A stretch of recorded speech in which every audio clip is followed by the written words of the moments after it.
Coucou les filles, on va faire cette première vidéo autour de tout ce qui se passe avant la grossesse, c'est-à-dire quand on veut tomber enceinte, toutes les questions qu'on se pose et qu'on n'ose pas forcément poser à notre obstétricien ou à notre entourage par peur d'être bête et de ne pas paraître pour une future maman qui est déjà au top. Alors qu'en fait, ça n'existe pas, les mamans parfaites, il faut s'enlever cette idée de la tête.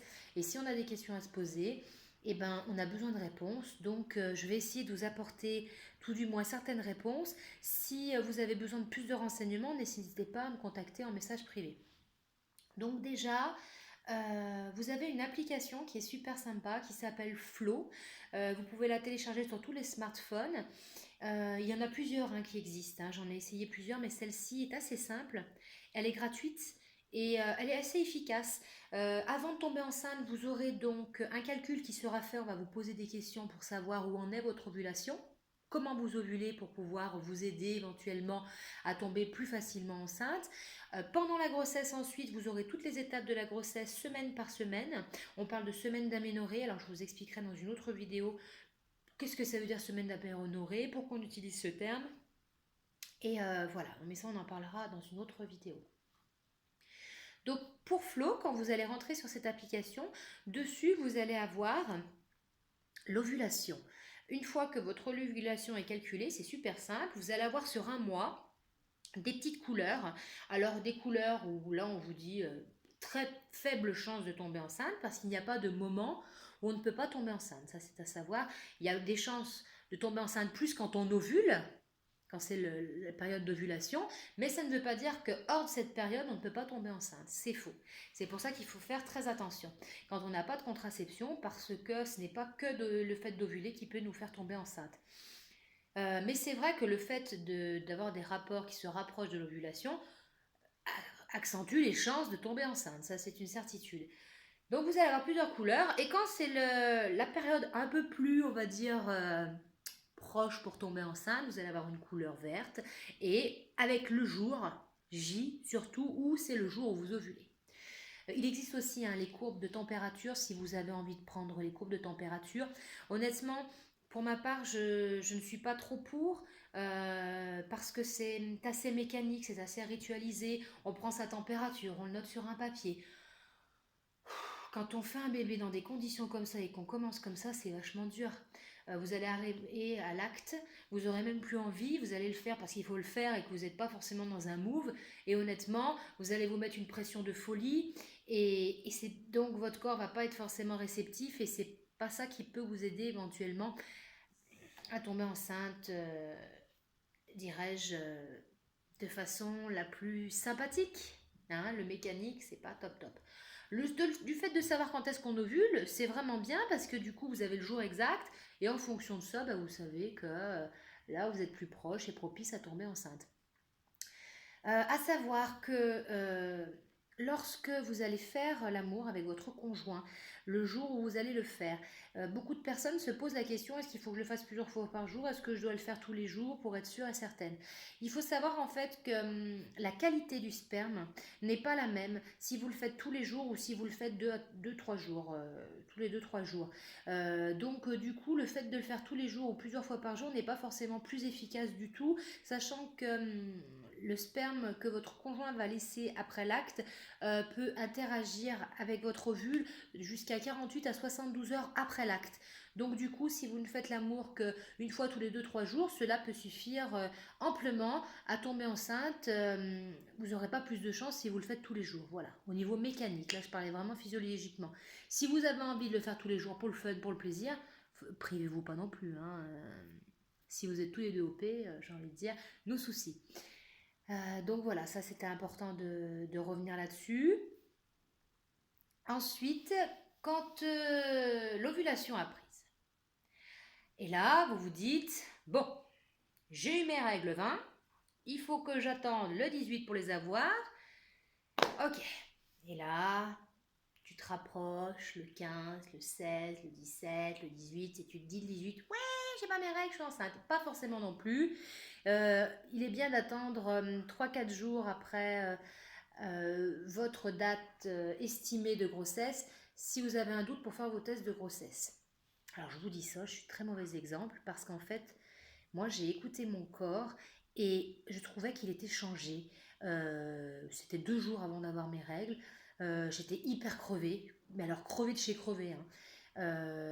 J'étais pas bien, j'étais ballonnée, ça allait pas. Il y avait des signes. Alors moi, j'avais pas les seins qui me faisaient mal parce qu'on dit que la poitrine peut faire mal, qu'on peut commencer à avoir des nausées, des vomissements, des trucs. Ça, j'avais pas parce que c'est vraiment très particulier à chaque femme. Mais alors, la fatigue, truc de fou. Je me suis dit non. Là, il y a quelque chose qui se passe. Donc, je vais acheter un test de grossesse. Là, bien sûr, je n'avais pas à l'époque, moi, quand mon fils avait 9 ans, les Clear Blue où c'est marqué enceinte, pas enceinte, ça n'existait pas, hein.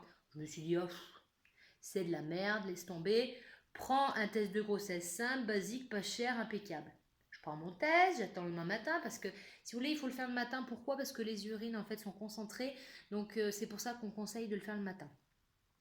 Je fais mon test et là, je vois un faible trait qui apparaît.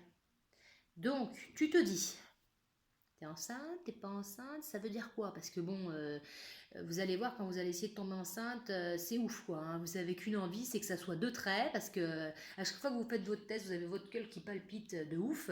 Et donc voilà. Le problème, c'est que quand arrive ça, on se dit, est-ce que ça existe les faux positifs? Oui, oui, ça existe. Alors déjà, il y a des cas où les faux positifs existent. C'est quand par exemple, vous faites votre test urinaire, vous le posez, puis vous l'oubliez 5-10 minutes, et après il peut être positif, alors qu'en fait, c'est le fait d'avoir laissé votre urine se concentrer trop longtemps au contact du test qui le rend positif.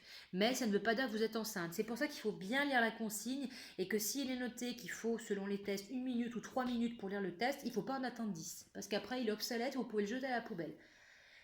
Pour ma part, j'avais fait tout comme il faut, donc dans le doute, je me suis dit, tu vas acheter un test. Je réattends le lendemain matin pour faire mon test, et là, c'est positif.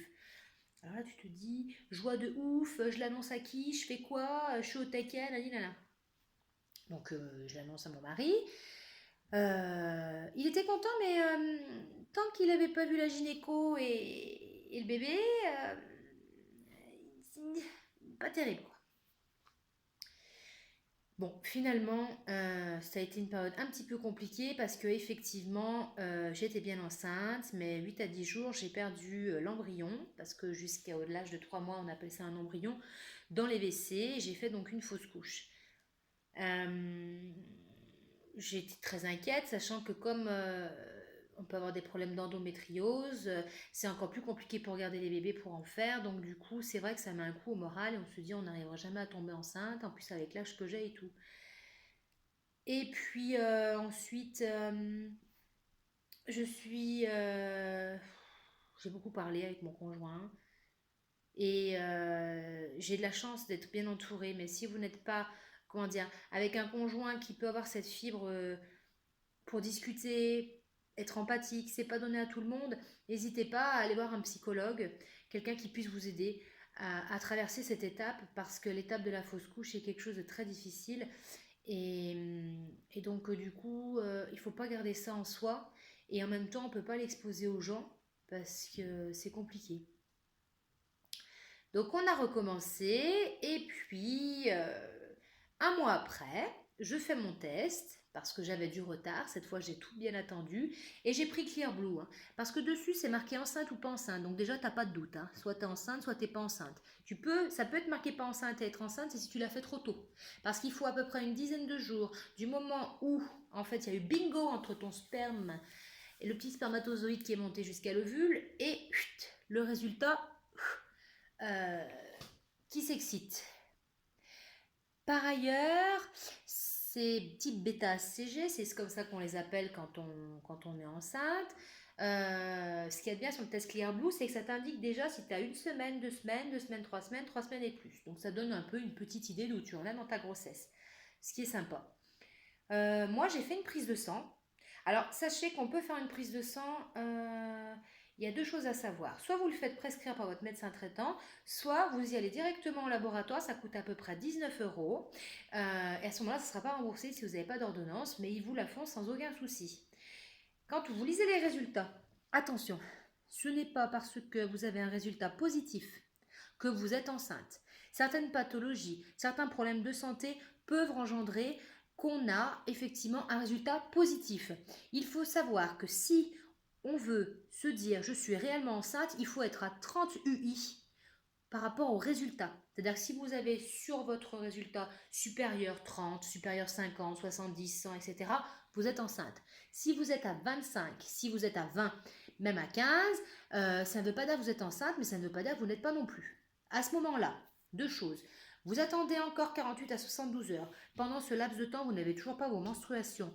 Donc du coup, vous refaites une prise de sang. Soit la prise de sang, bingo, elle est au-dessus de 30, vous êtes enceinte, soit elle est toujours inférieure, et là c'est que vous n'êtes pas enceinte et qu'il y a un autre problème. Et là, je vous laisse vous retourner vers votre médecin généraliste. Voilà, ça c'est important à savoir, parce que souvent on peut avoir des fausses joies, c'est-à-dire de se dire chouette, c'est positif, c'est génial, parce qu'on ne sait pas vraiment lire un résultat, parce que c'est pas facile, et en fait au fond on s'écoule de 10 km parce qu'en fait on l'est pas. Et donc ça met encore un coup au moral. Voilà. Pour tout ce qui est avant grossesse, le dernier petite chose que j'aurais envie de dire, c'est lorsqu'on a un rapport. Alors avec des copines, elles me disaient, écoute, quand tu as un rapport, tu mets tes jambes en l'air, c'est-à-dire vous vous couchez, les jambes derrière, et ça permet, c'est un truc de grand-mère, que le sperme en fait ne sorte pas, et ok, écoute, pourquoi pas, hein. Bon, moi je l'ai jamais fait, je suis tombée enceinte sans souci, mais si vous, ça peut vous aider, ça coûte rien, ben, je veux dire, si ça peut vous faire plaisir, ou voilà, à la limite, ça peut vous engendrer des fous rires avec votre conjoint, et puis avoir l'air un petit peu ridicule, mais enfin le ridicule ça tue pas, hein. On s'en fout.